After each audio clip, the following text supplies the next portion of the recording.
Hello my dear students, कैसे हो आप सब। मैं लोकेश अग्रवाल अकाउंट्स पर ट्रिपल में एक बार फिर आपका स्वागत करता हूं। दोस्तों, आज हम लोग डिस्कस करने जा रहे हैं अंडर राइटिंग का एक special question number 10। Question number 10 के अंदर कुछ दिक्कत है, यहाँ पे है ना कुछ टाइपिंग का जो है वो थोड़ा सा ऊपर नीचे सेटिंग कर रखी है इन लोगों ने, इस वजह से क्लैरिटी नहीं है। मैंने पिछली क्लास में इसीलिए बोला था कि एग्जाम्पल 10 में करवाऊंगा। बाकी सवाल डिफिकल्ट नहीं है, केवल उसको समझना है टाइपिंग के हिसाब से। ठीक है, चलो शुरू करो। Sharma industries limited issued 10 lakh equity share of 10 each. Face value तो 10 रुपए है। In the public at 12 issue कितने रुपए में किया है बेटा? 12। यानी जो कमीशन कैलकुलेट होगा वो 10 रुपए पे कैलकुलेट होगा या 12? बिल्कुल सही बेटा। अच्छा, हमने शेयर इशू किए 10 लाख। फिर क्या लिखा है? And in addition to it Sharma limited industries kept 1 lakh shares for promoters. ये एक अलग टॉपिक है, अंडरलाइन ब्रैकेट बना सकते हो। इन एडिशन टू इट से लेके प्रमोटर्स तक आप एक अलग लाइन ब्रैकेट बना सकते हो, प्रमोटर्स तक। इसका मीनिंग पता है क्या हुआ? 10 लाख तो पब्लिक को इशू कर रहे हैं, इसके अलावा 1 लाख शेयर्स प्रमोटर्स को इशू कर रहे हैं। प्रमोटर जानते हो कौन होता है? जो कंपनी को बनाता है वो होता है प्रमोटर। समझ रहे हो? जो कंपनी को इनकॉर्पोरेट करता है, जिसने कंपनी को स्टार्ट किया है। ठीक है, तो 1 लाख शेयर हम किसको देने वाले हैं? प्रमोटर को। बेटा इस सवाल में जर्नल एंट्रीज तो पूछी है क्या? नहीं। अगर जर्नल एंट्री पूछी होती तो ये अंडर राइटर वाला टॉपिक काम का होता कि अंडर राइटर कह रहा हूं प्रमोटर वाला, 1 लाख शेयर जो प्रमोटर को दिए उसकी एक जर्नल एंट्री बनती है अलग से। ठीक है, लेकिन यहां जर्नल एंट्रीज तो पूछी नहीं है, तो यानी ये 1 लाख रुपए यूजलेस। 1 लाख शेयर जो हमने प्रमोटर को दिए हैं इसका हमारे टॉपिक से कोई भी लेना देना नहीं है। हम वो पढ़ने वाले हैं जो हम पब्लिक को इशू करेंगे। पब्लिक को कितने इशू कर रहे हैं? 10 लाख। तो ये लाइन यूजलेस हो गई हमारे लिए। आगे क्या लिखा है? For this an underwriting agreement was signed among 4 underwriters. हमने 10 लाख शेयर्स के लिए कितने लोगों को साइन किया? 4 अंडर राइटर ढूंढे, ABCD। और क्या लिखा हुआ है? Underwriters as follows and marked as well as unmarked share application were received as follows. और कमीशन कितना देना है? 2.5%। अंडरलाइन कर लो किस चीज का 2.5%? इशू प्राइस का, यानी 12 रुपए के हिसाब से। चलो, इनकी ग्रॉस लायबिलिटी दे रखी होगी, शेयर्स अंडर रिटर्न दे रखे हैं ना बेटा। शेयर्स अंडर रिटर्न है 1 लाख, 2 लाख, 3 लाख, 4 लाख, टोटल 10 लाख की ग्रॉस लायबिलिटी हो गई। चलो यहां से शुरू करते हैं एग्जांपल नंबर 10। यहां तो पार्टिकुलर्स आ जाएगा ABCD। ग्रॉस लायबिलिटी बताना कितनी कितनी थी? 1 लाख, 2 लाख, 3 लाख, 4 लाख। डन। चलो ठीक है, अब सुनेंगे क्या लिखा हुआ था। सवाल में लिखा हुआ था फर्म अंडर राइटिंग जो है वो है 20,000, 30,000, 40,000, 10,000 और टोटल फर्म अंडर राइटिंग कितनी है? 1 लाख हो गई। 1 लाख हो गई है ना, फर्म अंडर राइटिंग बोल रहा हूं। 20, 30, 40, 10 टोटल कितनी है? 1 लाख है। मार्क्ड शेयर जो है बेटा वो क्या है? मार्क्ड शेयर वो कितने आए हैं? 1, 18, 80, 2, 52, 2, 48 ये मार्क्ड हैं। और अनमार्क्ड कितने हैं? 1, 80। और साइड में लिखा हुआ है 8,78,000। हाँ या ना बेटा? ठीक है, ये 8,78,000 किसका टोटल है बेटा? पता है? ये मार्क्ड का टोटल कितना आ रहा है एक बार बताना। मार्क वाले का 698 और अनमार्क्ड वाले का कितना आ रहा है? 180। इन दोनों का टोटल जो है वो कितना है बेटा? 8,78,000 है। हाँ या ना? आप ऐसे लिख सकते हो कि इन दोनों का टोटल कितना है? ये 8,78,000। बुक में प्रिंटिंग ऐसे दिख रही है आप लोगों को, ये समझ में आ रहा है? 8,78 क्या है? 8,78 है मार्क्ड और अनमार्क्ड का टोटल। ठीक है, आगे क्या कह रहे हैं वो? Find the liability of each under writer. आपको हर अंडर राइटर की लायबिलिटी अज्यूम और अज्यूम क्या करना है? अज्यूम सुनना जरा ध्यान से। That shares of firm under writing were included in marked shares.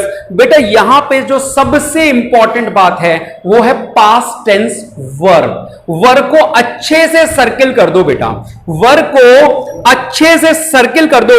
और वर्ब हमारा पास्ट टेंस है बेटा। ठीक है, यहां पे बच्चा पेपर में बस यही बात पकड़ नहीं पाता। इंपॉर्टेंट बात इस सवाल की यही थी। ठीक है, अच्छे से सर्कल कर दिया वर्ब को।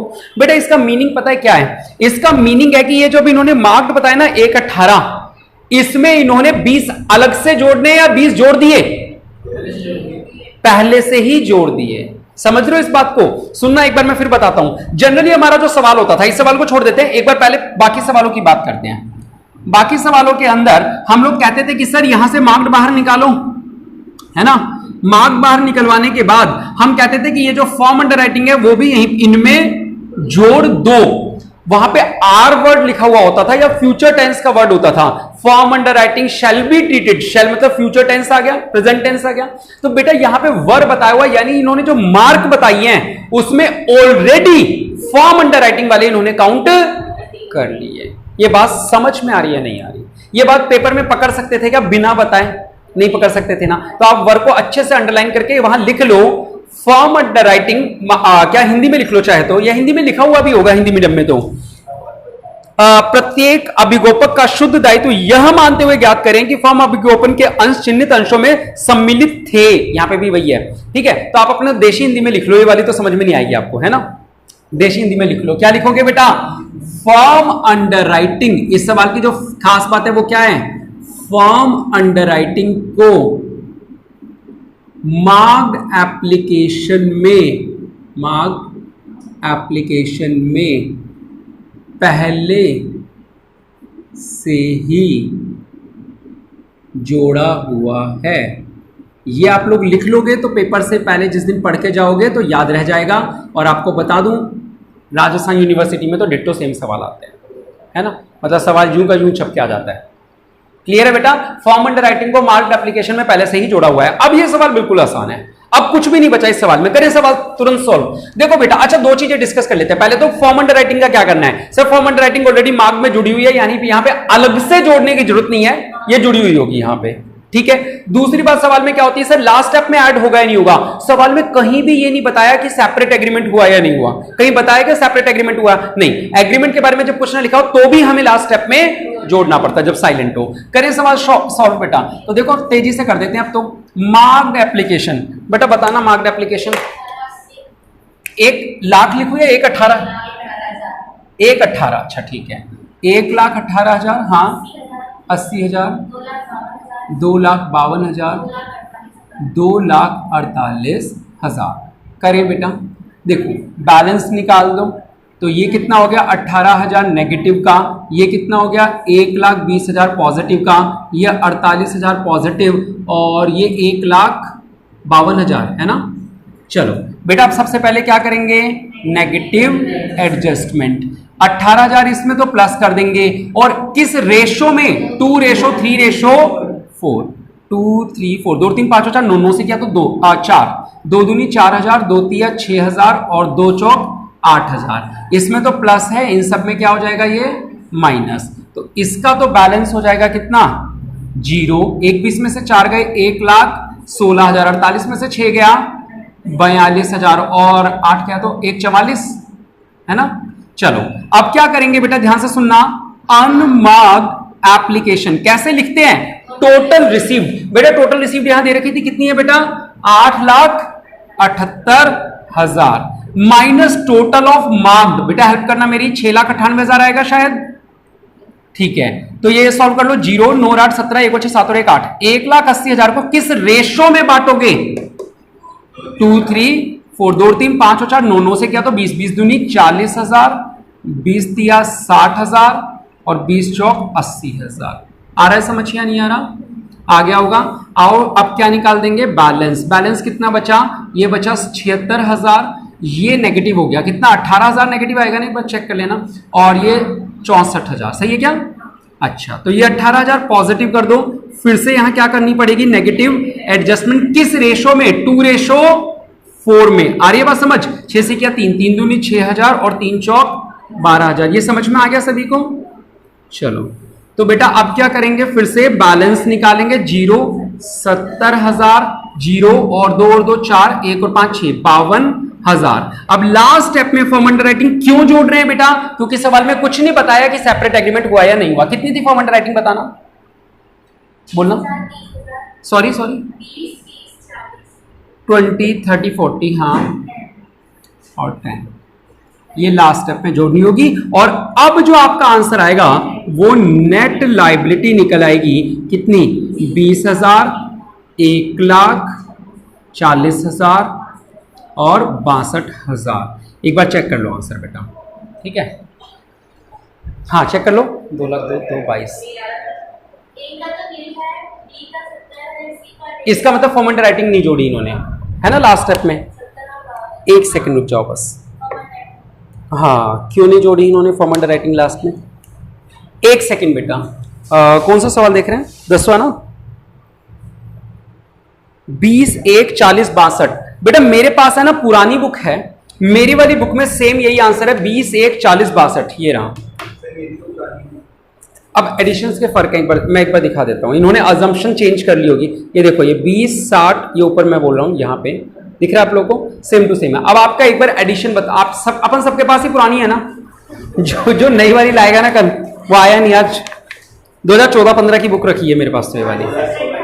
17-18 वाली में क्या आंसर है, कुछ और आंसर है, उसमें इतना आंसर होगा 17-18 वाली में। तुम्हारे में क्या है जो बुक जो मैंने बोर्ड पे किया है, ठीक है। यानी कि इन्होंने इस सवाल में क्या किया, अच्छा लैंग्वेज में तो कोई चेंज नहीं कर दिया।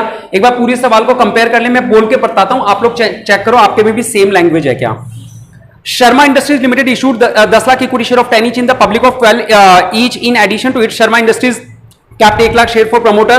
For this, an underwriting agreement was signed among 4 underwriters as follows, and marked as well as unmarked share application were received as follows. Commission देना है 2.5%। उसके बाद टेबल सी दे रखी है, वो टेबल के बाद लिखा है find liability of each underwriter assuming that the shares of form underwriting were included in mark share. बस इतना ही सवाल है आपकी बुक में भी, ठीक है। तो बेटा इन्होंने पहले वाले में तो ये कर रखा है, अब नए वाले में चेंज क्यों कर दिया, अपन ने तो आदत यही बनाई हुई है कि अगर सवाल साइलेंट है तो लास्ट स्टेप में जोड़ना है, ठीक है। अब इन्होंने न्यू वाली बुक में क्यों चेंज किया है ये यही जाने, बाकी तो सब जगह उसमें भी फिर हाँ देख लेंगे कल वो आएगा तो। फिलहाल ये समझ में आया, इस सवाल की इंपॉर्टेंट बात वो वर्ब थी बेटा, ठीक है, वो वर्ब पेपर में इतना ध्यान से देख सकते हो आप लोग कि वर्ब को नोटिस कर पाओ। चलो ठीक है, आओ बेटा, तो ये हो गया आपका। अब ये हुआ नहीं है, इससे मैं कमीशन भी कैलकुलेट करना है, तो मैं करवाऊं या कर लोगे कमीशन। अच्छा पूछा नहीं, क्या पूछा उन्होंने, find the liability of each underwriter पूछिए, कमीशन तो पूछा ही नहीं, यानी वो भी सवाल में यूजलेस था। प्रमोटर वाला पॉइंट भी यूजलेस था, ये पॉइंट भी यूजलेस था। तो ये हो गया आपका एग्जांपल नंबर 10, ठीक है। चलो आगे देखो, अब कौन कौन से बच गए मुझे बताते रहो सवाल। एक बार 10 से पहले तो कोई पेंडिंग है क्या मेरी तरफ से करवाना, 10 से पहले पेंडिंग नहीं है, और बोलो अब कौन सा बेटा, 11। अच्छा इसका नाम था शर्मा इंडस्ट्रीज, मैं इस पर नाम डाल देता हूं क्योंकि नए वाली बुक में ना आगे पीछे है शर्मा इंडस्ट्रीज। चलो हाँ 11, find the commission of each underwriter. क्या पता करना है आपको सवाल के अंदर, कमीशन कितना देना है with the information given in illustration 9 तो है 10 है क्या, हाँ मैंने भी इसमें करेक्शन कर रखी है, सही कह रहे हो। इलस्ट्रेशन 9 अगर बुक में लिखा हुआ है तो उसे 10 कर लो। क्या लिखा हुआ है आपकी बुक में, 10 ही है क्या, ठीक है। वो कह रहे हैं इसी सवाल का डाटा यूज करो, इसी सवाल का डाटा, और क्या करें इससे कमीशन कैलकुलेट करो, और कमीशन कैलकुलेट करने के बाद जर्नल एंट्रीज भी पास करो, assuming the market value of each share of, हाँ यानी इसी सवाल को आगे बढ़वा रहे हैं। तो पहले कमीशन कैलकुलेट करते हैं एग्जांपल नंबर 11 में, कैलकुलेशन ऑफ कमीशन। बेटा कमीशन ग्रॉस लायबिलिटी पे डिपेंड करता है, हाँ या ना। तो हमारी जो ग्रॉस लायबिलिटी थी एक बार फिर से लिख लेते हैं, 1 लाख, 2 लाख, 3 लाख और 4 लाख, और जो इशू प्राइस था 12 था, तो 12 था बेटा, वो तो मार्केट वैल्यू है जो तुम देख रही हो, इशू प्राइस तो 12 ही था, तो 12 लाख, 24 लाख, 36 लाख और 48 लाख। अब कमीशन का रेट कितना था, 2.5%। बेटा करो 12×5 30,000 या 3 लाख 30,000, फिर कितना हो जाएगा 60,000, फिर 90,000 और 1,20,000। सही है क्या, चेक कर लो, बुक से मैच कर लिया। ये एग्जांपल नंबर 11 कर रहे हैं हम लोग, ठीक है। अच्छा ये तो उन्होंने पूछा था कि कमीशन कैलकुलेट करो, उसके बाद उन्होंने बोला also pass the journal entries in the books of company and in the books of underwriter B, है ना। अंडरराइटर एक के में पूछा है, केवल किसके में पूछा है, बी के में, सबके में नहीं पूछा, वरना ABCD की बुक्स बनवाएंगे तो पेपर में यही बनाते रह जाओगे फिर, है ना। पहले हम कंपनी की बुक्स में जर्नल एंट्री करते हैं क्योंकि वो हमने सीखी हुई है। ओरली करवाऊं या बोर्ड पे करवा दूं, बोर्ड पे करवाऊं, चलो ठीक है। आओ बेटा यहां पे हम लोग देख लेते हैं एग्जाम्पल नंबर 11 कंटिन्यूज, है ना। जर्नल ऑफ कंपनी, कंपनी का नाम क्या था, शर्मा इंडस्ट्रीज, ठीक है बेटा। चलो इसकी जर्नल आप लोगों को याद है, सबसे पहले तो हम जितनी एप्लीकेशन हमारे पास आई है उसकी एंट्री करते हैं। अच्छा प्रमोटर की भी एंट्री करनी है बेटा, प्रमोटर को दिए थे ना अपन ने, देखो इन्होंने करी है नहीं करी प्रमोटर की, प्रमोटर वाली एंट्री इन्होंने नहीं करी ना, नहीं करी प्रमोटर की। चलो इन्होंने केवल इसी टॉपिक से करी है। आ जाओ बेटा, सबसे पहले तो शेयर लाने की एंट्री कर लो। क्या बेटा? हाँ बोलो, कहाँ है? 1,00,000 प्रमोटर को भी कैश में दिया है क्या इन्होंने? चलो ठीक है, कोई बात नहीं। आ जाओ बेटा इधर देखो, करें पहली एंट्री हमने बाजार में शेयर इशू की है। क्या एंट्री होती है? Bank debit to share application and allotment account. बेटा हमने कितने शेयर इशू किए? सर हमने 10 लाख शेयर इशू किए। हर शेयर कितने में किया? 12। लेकिन 10 लाख पैसे थोड़ी आ गए, शेयर कितने आए थे हमारे पास? केवल 8,78,000। हाँ या ना? शेयर्स कितने आए थे? 8,78,000। ये बात क्लियर हुई या नहीं हुई? हाँ या ना? तो 8,78,000 पे ही तो 12-12 रुपए आएंगे। हेल्प करो मेरी। 1,05,36,000। ठीक है, अच्छा दूसरा बेटा इन लोगों ने वैसे प्रमोटर वाली भी एंट्री करी कि हमने प्रमोटर को भी 1,00,000 शेयर दिए 12 रुपए पे। चाहो तो वो एंट्री भी कर दो, वरना नहीं भी करोगे तो कोई बात नहीं। प्रमोटर को शेयर कर देने की एंट्री भी इन्होंने क्या किया है? Bank debit, same to same entry, share application and allotment. लेकिन प्रमोटर को कितने शेयर दिए थे? 1,00,000। 12 रुपए के हिसाब से कितना हो जाएगा? 12 लाख। थर्ड एंट्री क्या होगी? इसको ट्रांसफर करने की एंट्री। कैसे ट्रांसफर करते हैं याद है? Share application and allotment debit, जितना क्रेडिट उतना डेबिट। तो 12 और ये कितना हो जाएगा? 1,17,36,000। अब इसको दो टुकड़े करेंगे, थोड़ा पैसा डालेंगे शेयर कैपिटल में और थोड़ा पैसा डालेंगे सिक्योरिटी प्रीमियम रिजर्व में। हमारे शेयर कितने हो गए बेटा? 9,78,000 शेयर हो गए। हाँ या ना?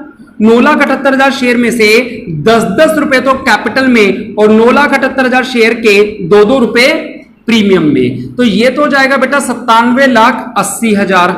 और ये कितना हो जाएगा? 2 8 16, 2 7 14 और 1 15, 2 18 और 1 19, 19,56,000। बताओ ये शेयर इशू करने की जो 3 एंट्रीज करी है आती है नहीं आती? ये तो आती है। क्या बेटा? बेटा हमने 12 रुपए टोटल लिए थे। कितने शेयर पे लिए थे? 8,78। तो 12 में से 10 रुपए तो कैपिटल के थे, 2 रुपए प्रीमियम के थे। तो मैंने 9,78,000 शेयर पे 10-10 रुपए तो कैपिटल के थे और 9,78,000 शेयर पे 2-2 रुपया जो था वो किस चीज का था? सिक्योरिटी प्रीमियम का था बेसिकली। बेटा 8,78 तो ये थे, 1,00,000 प्रमोटर को दिए, तो टोटल कितने शेयर इशू हो गए? 9,78,000। आई बात समझ में? क्लियर है? ये तो शेयर इशू करने की एंट्री है जो 12th क्लास से हम लोग सीख रहे हैं। अब हम अगला पॉइंट देखते हैं। क्या सर? अगला पॉइंट हमने देखा था कि इन लोगों को कमीशन, वो शेयर चिपकाने का। अगला टॉपिक क्या सीखा था? इनको शेयर चिपकाने। अब देखो बेटा हमारा आंसर अलग हो जाएगा। हम एक काम करते हैं, यहां पे रोक देते हैं ताकि आपकी बुक से आंसर डिट्टो मैच हो जाए। क्योंकि अगर मैं यहां वाले ही वैल्यू से आंसर करूंगा तो फिर आपकी जर्नल एंट्रीज चेंज हो जाएंगी। ठीक है, तो मैं यहां वाली से कर देता हूं ताकि आपकी बुक में जो है वो डिट्टो मैच हो जाए, आप लोगों को समझ में आए। बेटा मुझे शेयर किस किस को चिपकाने हैं? एक इसको चिपकाने और एक इसको। अलग अलग एंट्री कर दूं? चलो इसको शेयर चिपकाने की एंट्री, क्या नाम था इसका? बी। तो B debit to equity share capital to security premium reserve. देखो बेटा कितने शेयर चिपकाऊं इसको?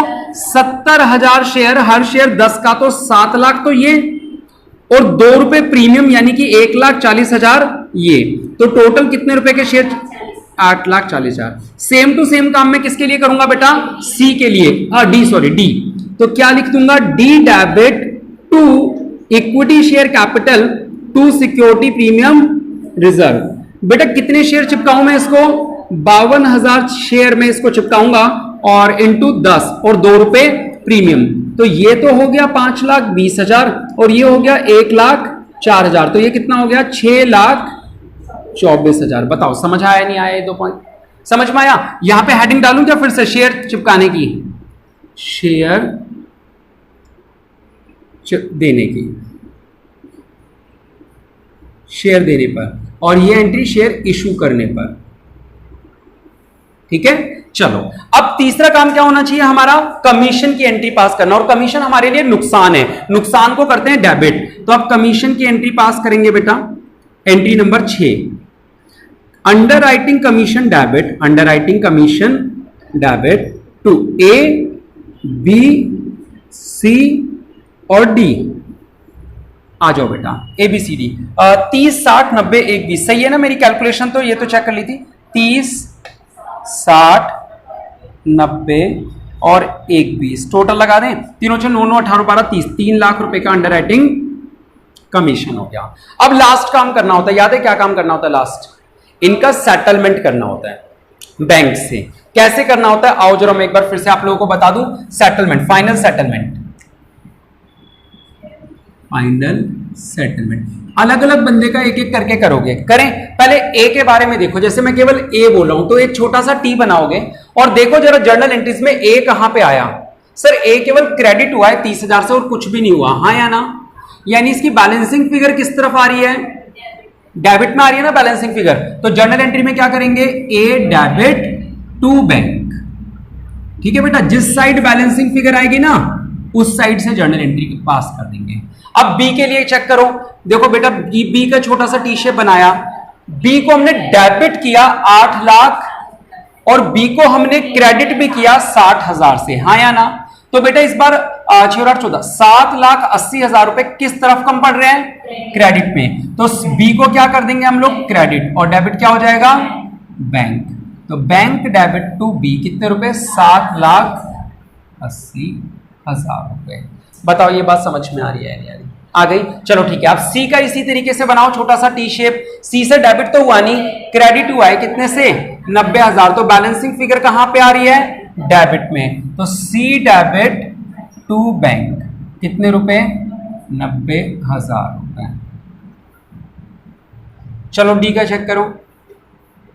डी डेबिट हुआ 6,24,000 रुपए से, क्रेडिट हुआ 1,20,000 से। तो 5,04,000 रुपए का क्रेडिट में आ रहा है। तो बैंक को तो कर देंगे डेबिट और डी को कर देंगे क्रेडिट। जिस साइड अकाउंट में वैल्यू होती है जर्नल में भी उसी साइड वैल्यू होती है। 5,04,000 5,04,000। आई बात समझ? उन्होंने बस ये एंट्रीज कंबाइंड कर दी होंगी, जैसे डेबिट वाली एक साथ कर दी होंगी, क्रेडिट वाली बैंक की एक साथ कर दी होगी, बस आंसर मैच हो रहा होगा। ठीक है, ये तो बात रही बेटा कंपनी की बुक्स जो हम लोग पहले भी पढ़ चुके हैं। आज एक और सवाल इसी सवाल में दे रखा है और किसी में नहीं पूछा, जर्नल ऑफ अंडरराइटर। शायद एक ही सवाल कोई और होगा अगर किसी में पूछा होगा तो। जर्नल ऑफ अंडरराइटर कैसे बनता है ये हमने नहीं सीखा था उस दिन। और आज अंडरराइटर केवल किसका बात कर रहे हैं? हम केवल बी की बात कर रहे हैं। तो अब आप थोड़ी देर के लिए बी बन जाओ बेटा।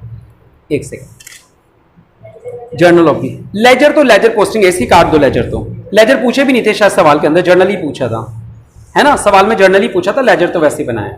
काट दो उसको तो।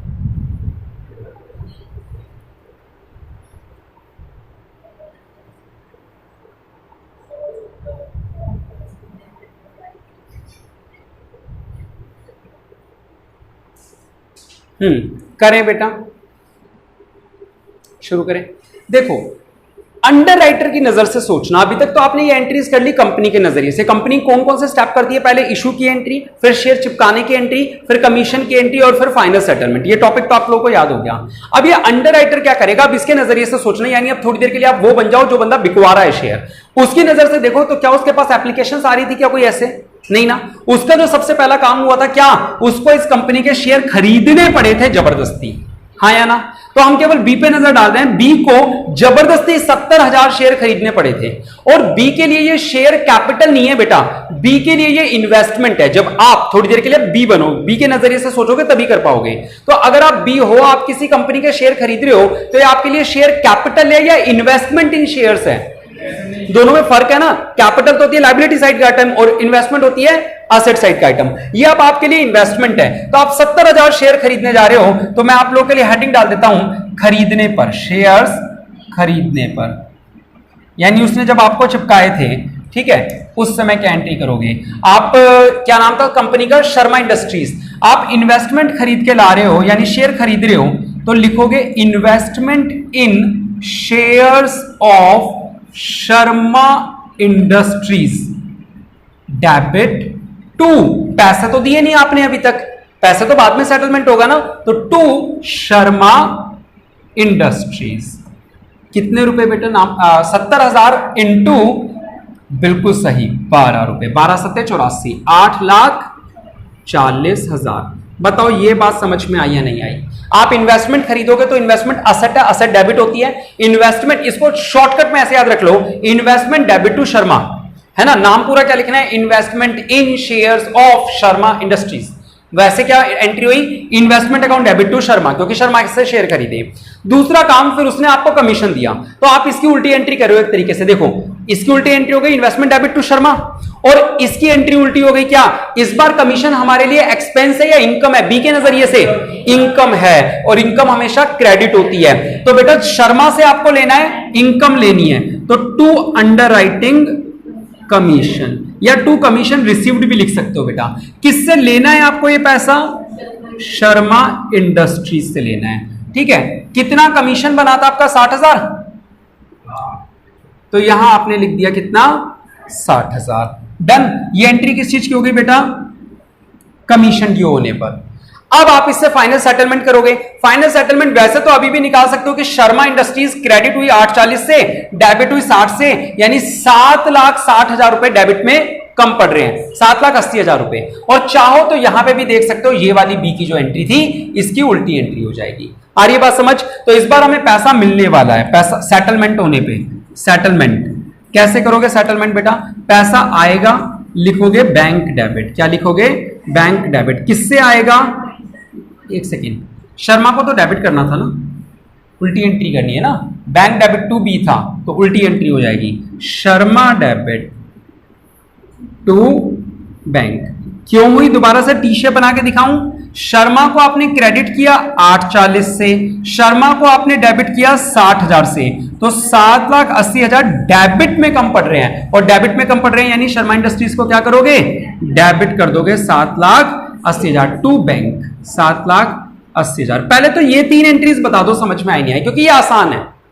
आसान है ना, लॉजिकल भी है कि भाई बी की नजरिए से देखो तो उसने क्या क्या किया। सर पहले तो इस कंपनी के जबरदस्ती शेयर खरीदे, फिर उस कंपनी से कमीशन लिया, और फिर फाइनल सेटलमेंट कर दिया। ये 3 पॉइंट क्लियर हुए या नहीं हुए?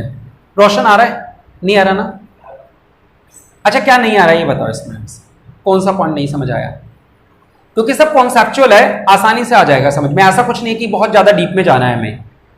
तुम थोड़ी देर के लिए बस बी बन जाओ। तुमने मेरी कंपनी के शेयर बिकवाए, तो तुम्हारे और मेरे बीच में ट्रांजैक्शन क्या हुई बस ये सोचना। सबसे पहले तो क्योंकि तुम शेयर बिकवा नहीं पाए तो तुम्हें 70,000 शेयर मेरी कंपनी के खरीदने पड़ेंगे। खरीदोगे तो क्या करोगे? Entry investment debit to Sharma, मैं शर्मा हूं तो इन्वेस्टमेंट डेबिट टू क्या करोगे? शर्मा। ये कर दी। कितने शेयर खरीदोगे? 70,000 के, और मैं कितने रुपए का भाव लगाऊंगा? 12 रुपए का भाव लगाऊंगा। आई बात समझ में? फिर तुम मुझसे कमीशन मांगोगे। कमीशन मांगोगे तो कमीशन तुम्हारे लिए इनकम है, इसलिए तुम क्या करोगे? कमीशन को क्रेडिट। मैंने इसको डेबिट किया था क्योंकि मेरे लिए खर्चा था, तुम्हारे लिए इनकम है, ये तुमने क्रेडिट कर दिया इसको। आई बात समझ? फिर लास्ट में फाइनल सेटलमेंट। सेटलमेंट हमेशा कैसे करते हैं? ये टॉपिक तो समझ में आ गया होगा। जैसे ये किया था बिल्कुल वही वाला टॉपिक ही है, देखो, है ना? आ रहा है समझ? अब एक इंपॉर्टेंट बात, सवाल में एक लाइन लिखी हुई थी, क्या एक बार फिर से पढ़ते हैं, उसको मैं जल्दी से निपटा दिया था, स्किप कर गया था। मार्केट वैल्यू, अंडरलाइन कर लो अच्छे से, मार्केट वैल्यू, बस इसी वर्ड को, और 11 रुपए को, of each share of Sharma industries is 11 रुपए। बेचारे बेटा तुम्हारे साथ क्या हुआ? बी, आओ सुने, ठीक है। तुमने 12 रुपए में मेरी कंपनी का शेयर जबरदस्ती खरीदा, और खरीदते बाजार में रेट क्या हो गया उसका? 11 रुपए। तुम्हारा कितने रुपए का नुकसान हो गया एक शेयर पे? तुमने शेयर कितने खरीदे हुए थे अपने? 70,000 शेयर खरीदे हुए थे, तो तुम्हारा कितने रुपए का नुकसान हो गया? 70,000 से हमें इन्वेस्टमेंट की वैल्यू कम करनी है या नहीं करनी, बस ये बताओ। इन्वेस्टमेंट की वैल्यू कम करनी है कितने रुपए से? 70,000 से। अब आप इस नुकसान को कैसे राइट ऑफ करोगे? देखो यहां एक इनकम थी आपकी, कितने रुपए की इनकम थी? 60। आप कहोगे यार इस 70 के नुकसान को 60 की भरपाई तो मैं अपने कमीशन से कर देता हूं। मनी मन क्या सोचोगे? यार मैंने सर से क्या सौदा किया, सर से सौदा करते ही मेरा 70,000 का तो क्या हो गया? नुकसान। मुझे इन्वेस्टमेंट की वैल्यू कम करनी है 70 से, तो तुम क्या मनी मन सोचोगे? चल कोई बात नहीं यार, 60 का तो सर से कमीशन ही ले लिया था, तो रियल में नुकसान कितने का हुआ? 10 का। अपने मन को सांत्वना देने के लिए तो ऐसे ही बोलोगे ना कि रियल नुकसान 10 का है। तो अब क्या करना है, ध्यान से सुनना। आपको अपनी इन्वेस्टमेंट की वैल्यू कम करनी है। कम करने के लिए क्रेडिट करना पड़ता है। असेट की वैल्यू अगर कम करनी हो तो उसे क्रेडिट करना होता है। जो एंट्री बना रहा हूं ध्यान से सुनना, to investment in shares of Sharma. कितने रुपए कम करने हैं? सर 70,000 इंटू 1 रुपया। कितना कम कर दूं? अब इस 70,000 की भरपाई कहां से होगी? तो तुमने कहा अंडर राइटिंग कमीशन ही आ गया था 60, तो डेबिट कर दूं इस अंडर राइटिंग कमीशन को। अंडर राइटिंग कमीशन डेबिट कितना? 60,000, और बाकी जो 10,000 रुपए बैलेंसिंग फिगर रह गई वो पी एंड एल से करोगे, statement of P and L, उसे पी एंड एल में भेज दोगे। बताओ अब ये बात समझ आई या नहीं आई? ये इंपॉर्टेंट एंट्री थी, आई बात समझ में? क्योंकि नुकसान 70 का हुआ तो दिल को दिलासा देने के लिए बोलोगे 60,000 तो कमाई कर ली थी, उससे सेट ऑफ कर लेता हूं, 10,000 का ये मेरे को चूना लग गया। आई बात समझ में? ठीक है, तो ये देखा आप लोगों ने, दो अच्छे अच्छे से सवाल थे। आगे देखते हैं। देखो अगला सवाल कौन सा है बेटा? 11वां हो गया ये अब हमारा। बार बार रोहन का सवाल है रोशन? रोहन वाला, हाँ ये चैलेंजिंग दिया था क्या? बना लिया नहीं बनाया? अच्छा लास्ट क्वेश्चन है ना इस चैप्टर का, लास्ट क्वेश्चन है 12वां, फिर और नहीं है ना इस चैप्टर में। होमवर्क दिया था मैंने, अच्छा करके कोई नहीं लाया, चलो कोई बात नहीं। एक हाँ बोलो क्या? 12वां दिया था। चलो एक काम करते हैं, तो बेटा नेक्स्ट क्वेश्चन कर रहे हैं हम लोग रोहन लिमिटेड का, ठीक है, लास्ट क्वेश्चन है इस चैप्टर का। और इस चैप्टर में शायद एक नया क्वेश्चन ऐड किया था, उस वो बता रहा था ना एक सीरियल नंबर, चलो कोई बात नहीं देखी जाएगी। Rohan limited resolved to issue, ठीक है, क्या इन रिजोल्यूशन लिया इन्होंने? 10 लाख इक्विटी शेयर इशू करने, 10 वाले एट अ प्रीमियम ऑफ 1, यानी 11 रुपए इशू प्राइस हो गया। फिर लिखा है 1 lakh of these share, 1 lakh of these यानी अलग से नहीं है बेटा, इन 10 लाख में से 1 lakh share were taken up by the directors of the company. 1 lakh तो डायरेक्टर को दे दिए, तो पब्लिक को कितने देंगे? 9 लाख देंगे। बिल्कुल सही बेटा, अंडरलाइन कर लो इस वर्ड को, of these shares, of these shares. जब हमने पिछला सवाल प्रमोटर वाला किया था उसमें 10 लाख के अलावा 1 लाख थे वो, और ये इन 10 लाख में 1 लाख है, यानी पब्लिक के हाथ में कितने जाने वाले हैं? 9 लाख जाने वाले हैं। चलो ठीक है, आगे क्या लिखा हुआ है? The entire amount being received forthwith, और सारा पैसा एक ही बारी में लेना है। The remaining shares were offered to the, remaining share का मतलब समझ गए? 9 लाख है ना, 9 lakh shares were offered to the public, the entire amount being asked with application, और पूरा पैसा एक ही बारी में हमें लेना है। पूरे पैराग्राफ में कुछ नहीं निकला, ये पता चला कि 9 लाख इशू करनी है। कह रहे हैं हमने क्या किया बेटा? The issue was underwritten by XYZ for a commission, 2% का ही कमीशन है बेटा इस बार, ऑफ इशू प्राइस, यानी 11 रुपए पे देंगे 2%। 65% of the issue was underwritten by X, ठीक है, नहीं क्वेश्चन नंबर कौन सा है? एग्जाम्पल 12 है ना, और नाम क्या है कंपनी का? नाम है क्या कोई? रोहन लिमिटेड है ना, हाँ XYZ नाम है, XYZ। तो इनकी ग्रॉस लाइबिलिटी कितनी है? X की है 65%, टोटल शेयर कितने थे? 9 lakh share at the rate 10 + 1 11 में, तो 9 लाख का 65% इसकी ग्रॉस लाइबिलिटी होगी। 9 पंजे 45, 9 6 54 और 5 59, 5,95,000 शेयर्स इसकी ग्रॉस लाइबिलिटी होगी, यही आएगा। चलो 85, एक सेकेंड, 9 पंजे 45, 7 4 9 6 54 4 58, हाँ बिल्कुल सही, 5 85। और क्या लिखा हुआ है? लिखा हुआ है 25% वाई की रिस्पॉन्सिबिलिटी कितने परसेंट है? 25%, 25 नहीं 225, 2,25,000। और जेड की कितनी परसेंट है? 10% है। हो गया ना 100% टोटल इसका, तो 9 लाख का 10% हुआ 90,000। इन सबका टोटल 9 लाख होना चाहिए, ठीक है, ये इनकी ग्रॉस लाइबिलिटी हो गई। और क्या लिखा हुआ है? आगे लिखा हुआ है कहां गया? There firm underwriting was as follows, firm underwriting अलग से बता रखी है, इतनी है। There underwriters were to submit unmarked application, ये लाइन इंपॉर्टेंट है, इसका मीनिंग क्या समझ रहे हो? देखो पूरे चैप्टर में मीनिंग मैं ही समझा रहा हूं, आप लोगों को खुद को तो समझ में आ नहीं रहा कुछ। सुनो क्या लिखा हुआ है? देयर अंडर राइटर्स, यानी वो जो अंडर राइटर थे ना XYZ, उनके बारे में बात चल रही है, वर टू सबमिट। टू सबमिट का मतलब इनको जो एप्लीकेशन जमा करवानी है वो कैसे जमा करवानी है? अनमार्क्ड एप्लीकेशन जमा करवानी है। इस लाइन का मीनिंग समझ रहे हो? इस लाइन का मीनिंग है कि फॉर्म अंडर राइटिंग यानी ABCXYZ जो फॉर्म जमा करवाएंगे उन्हें मैंने बोला हुआ है कि आप फॉर्म कैसे जमा कराओगे? बिना मार्क के जमा कराओगे। बेटा जब भी किसी, आप लोगों को पता है वर्ब के आगे टू आ जाता है, इसका मतलब होता है कि ऐसा करना है। समझते हो? वर्ब जानते हो? जैसे यहां पे क्या लिखा है? टू सबमिट, यानी आपको जब सबमिट करवानी है तो कैसे सबमिट करवानी है? अनमार्क्ड एप्लीकेशन सबमिट करवानी है। आप जब खुद के नाम से खरीदोगे तो कैसे डालोगे? उस पर कोई भी मोहर नहीं लगाना, अनमार्क्ड मानना है उसको। आगे क्या है? For the shares underwritten firm with full application money along with the members of general public, आप सामान्य लोगों के साथ ही फॉर्म जमा करवाओगे। मार्क्ड एप्लीकेशन पर एज फॉलोज, इतनी मार्क थी। अनमार्क्ड एप्लीकेशन टोटल कितनी थी? 7 लाख। बेटा जब उन्होंने बोला टोटल 7 लाख, अनमार्क्ड थी, इसका मतलब अनमार्क्ड में वो भी होंगी जो पब्लिक ने जमा करवाई है और वो भी होंगी जो आपने जमा कराई है। इसमें अनमार्क्ड का वैल्यू निकालनी पड़ेगी या 7 लाख ही लोगे? 7 लाख ही लोगे, क्योंकि साफ साफ दे रखा है कि 7 लाख टोटल है। और क्या लिखा हुआ है बेटा? You are required to prepare. बस अब तो वैसे हो जाना चाहिए, सवाल के अंदर तो कुछ ऐसा है नहीं कि करवाने लायक हो, ठीक है, इजीली हो जाना चाहिए सवाल। करें? देखो बेटा सवाल की खास बात क्या थी कि सर मार्क्ड एप्लीकेशन, मार्क्ड में तो केवल मार्क्ड ही आएगा बेटा, बताओ कितना है मार्क्ड? बोलो बोलो। 1 लाख, हाँ हाँ, 10,500 मार्क तो यही रहेंगे बेटा। चलो माइनस करो, बैलेंस निकालो। 5 और 5 10, 1 और 10 5, 15 और 1 2 6 8, 1 और 4 5, 4,65,500। ये 5 और 5 10, 1 और 7 8 7, 15 1 और 5 6 और 2 6 और 6 12, 1,67,500 और ये हो जाएगा कितना? 79,500, है ना बेटा। चलो अब जो आएगी बात अनमार्क्ड एप्लीकेशन, पूरे चैप्टर में जितनी बार भी आपने फार्मूला लगाया हमेशा लगाया total received minus total of marked, ये लगाया। लेकिन जब सवाल में खुद ने बता रखा हो कि अनमार्क्ड एप्लीकेशन का टोटल कितना है? 7 लाख, तो हम अपना दिमाग लगाएंगे या नहीं? नहीं। और 7 लाख को किस रेशो में बांट देंगे? 65 रेशो 25 रेशो 10 कर दो बेटा। 7 पंजे 35, हासिल की 3 7 42 और 3 45 है। 7 पंजे 35, हासिल की 3 7 42 और 3 45 कितना आएगा बेटा? 4,55,000, 4,55,000। 25 सत्ते 175 यानी कि 1,75,000 है ना बेटा। और 70,000 सही कर रहा हूं? चलो बेटा नेगेटिव एडजस्टमेंट आ गई फिर से एक बार, नहीं पॉजिटिव है, 10,500। ये हाँ यहां पे आ गई। 5 और 5 10, 1 और 7 8 और 7 15, 1 और 6 7, बस यही आएगा। नेगेटिव का 7.5 और ये कितना बचेगा?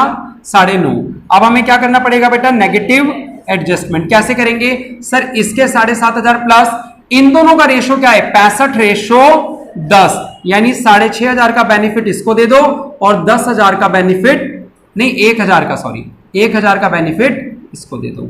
आ रही है बात समझ? तो अब हमारा बैलेंस आ गया कितना? 4,000, 0 और 8,000। अच्छा सवाल में कहीं ऐसा लिखा था कि सेपरेट एग्रीमेंट हुआ या नहीं हुआ? 8,500 भी है, ठीक है। सेपरेट एग्रीमेंट के बारे में सवाल में अपन ने पढ़ा कुछ, तो फिर अपन को लास्ट स्टेप में जोड़ना चाहिए, लेकिन इन्होंने नहीं जोड़ा हुआ है इस सवाल में। आपके में जोड़ा है या नहीं जोड़ा? नई वाली आपकी बुक में नहीं जोड़ा हुआ है। अब यहां पे कंफ्यूज करेगा। 2 मिनट के लिए रुको, लास्ट में लाइन पढ़ लेते हैं। लास्ट में लाइन पढ़ लेते हैं। Prepare a statement calculating underwriter liability for shares other than, देखो लास्ट लाइन में क्या लिखा है, लास्ट लाइन में अंडरलाइन कर लो। कैलकुलेट करनी है अंडरराइटर की लायबिलिटी फॉर शेयर्स, क्या लिखा है? Other than shares of, underline कर लो। यानी इसमें फॉर्म अंडरराइटिंग जोड़े या ना जोड़े? मत जोड़ना, क्योंकि अदर देन, बिना इसके, अदर देन का मतलब समझते हो? बिना जोड़े, इसके अलावा, यानी फॉर्म अंडरराइटिंग के अलावा जो बैलेंस है वो आपको निकालना है, यानी आंसर यहीं पे खत्म हो गया। अब आपको कमीशन कैलकुलेट करना है। कमीशन जो कैलकुलेट करोगे बेटा वो कैसे करोगे? सबसे पहले ग्रॉस लायबिलिटी लिख लो फिर से। अब ये तो करवाने की जरूरत नहीं है, मेरे ख्याल से आप लोग कर ही सकते हो। 2,25,000 और 90,000। इशू प्राइस कितना था? 11 रुपए। सबको 11 से मल्टीप्लाई कर दो बेटा, हेल्प करो मेरी, कैलकुलेटर निकाल लो। 64,35,000, 24,75,000 और 9,90,000 इंटू कमीशन का रेट 2% था शायद इस सवाल में, है ना? 2%, तो सब पे सीधा 2% निकाल ही दो डायरेक्टली। 64,35,000 का, ए पागल हो गई होगा, 64 लाख का 1 करोड़ नहीं हो सकता, 2% निकालना था। 2 पंजे 10, 2 3 6 1 7, 2 चौक 8, 2 6 12, हाँ 2 पंजे 10, 2 14 15, हासिल 1 2 6 8 9, 2 दूनी 4,95,000 नहीं 49,500 और 2 में 19,800 हो गया। अब इसके जर्नल और देख लें फटाफट से, आगे मैच हो गया। सेकंड पॉइंट में लिखा था pass the journal entries including cash transaction. बेटा जर्नल एंट्रीज करवाऊं या आप लोगों को पता है, केवल उसकी बुक में करनी है। तो इस सवाल में खास बात क्या थी बेटा? सवाल में खास बात कुछ भी नहीं थी, है ना। हाँ वो वाली थी अनमार्क्ड एप्लीकेशन वाली, इसमें अनमार्क्ड एप्लीकेशन निकालनी नहीं थी। अनमार्क्ड एप्लीकेशन सवाल में ऑलरेडी दे रखा था कि 7 लाख है, क्योंकि फॉर्म वालों ने भी अनमार्क्ड जमा कराई थी, तो अलग से नहीं जोड़ना उसको। सवाल ने खुद ने बोला टोटल्ड, टोटल्ड का मतलब उन्होंने जो पब्लिक ने जमा कराई और जो आप लोगों ने जमा कराई उसका टोटल ऑटोमेटिकली निकाल लिया। तो बताओ बेटा चैप्टर समझ में आया नहीं आया अंडर राइटिंग? यानी अब इस चैप्टर से कोई भी सवाल आए कर दोगे ना, बस आप लोग वही रोबोट बने रहना जो स्टेप्स मैंने आपको सिखाए हैं। 100% सवाल हो जाएंगे, लैंग्वेज समझ में आ जानी चाहिए। ठीक है, चलिए आज के लिए इतना ही। कैसे रही क्लास, लाइक और कमेंट करके जरूर बताएं। बहुत बहुत शुक्रिया। जय हिंद, जय भारत।